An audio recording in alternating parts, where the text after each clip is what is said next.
ஜெய் ஹிந்த், ஜெய் ஹிந்த், ஜெய் ஹிந்த்.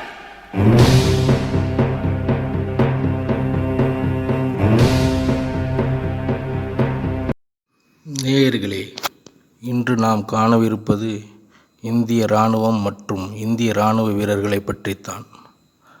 வரலாற்றில் சற்று நாம் பின்னோக்கி பார்த்தால் இந்திய வீரர்களின் உடல் பலமும் மனபலமும் பற்றி தெரியும்.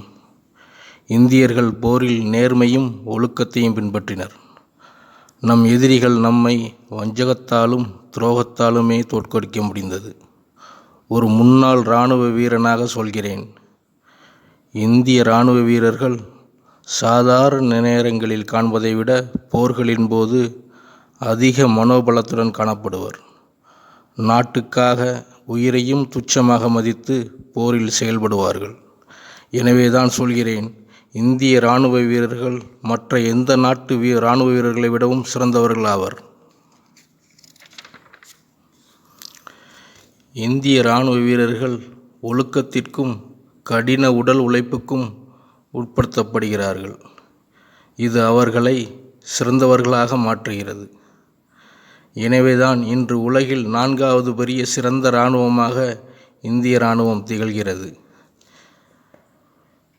இந்தியா சியாச்சின் என்ற உலகத்தின் மிக உயரமான போர்க்களத்தை பெற்றிருக்கிறது.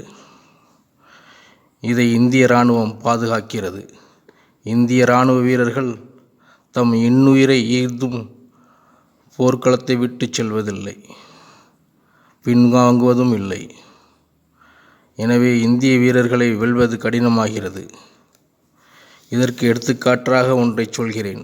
1962 சீனா திடீரென இந்தியாவின் மீது படையெடுத்தது. இந்திய எல்லையிலிருந்து இந்திய வீரர்களிடம் அப்போது போதுமான ஆயுதம் இல்லை. நமது தலைமையிலிருந்து ஒரு கட்டளை வந்தது, அதாவது பின்வாங்க சொல்லி கட்டளை. அதை ஏற்க மறுத்து நமது இந்திய இராணுவ வீரர்கள் போராட முடிவெடுத்தனர். ஆயுதம் உள்ளவரை போராடினர். ஆயுதம் தீர்ந்த பின்பு தன் கைகளாலும் சீன வீரர்களை பந்தாடினர். பின் அனைவரும் போராடி தம் இன்னுயிரை நாட்டுக்காக கொடுத்தார்கள். மற்றொரு எடுத்துக்காட்டாக பஞ்சாபின் லோங்கேவாலா என்னும் இடத்தில் திடீரென பாகிஸ்தான் இராணுவம் அமெரிக்க யுத்த டாங்கிகளுடன் இந்தியாவை முற்றுகையிட்டது. அப்போது அங்கிருந்த இந்திய வீரர்களிடம் யுத்த டாங்கிகள் இல்லை.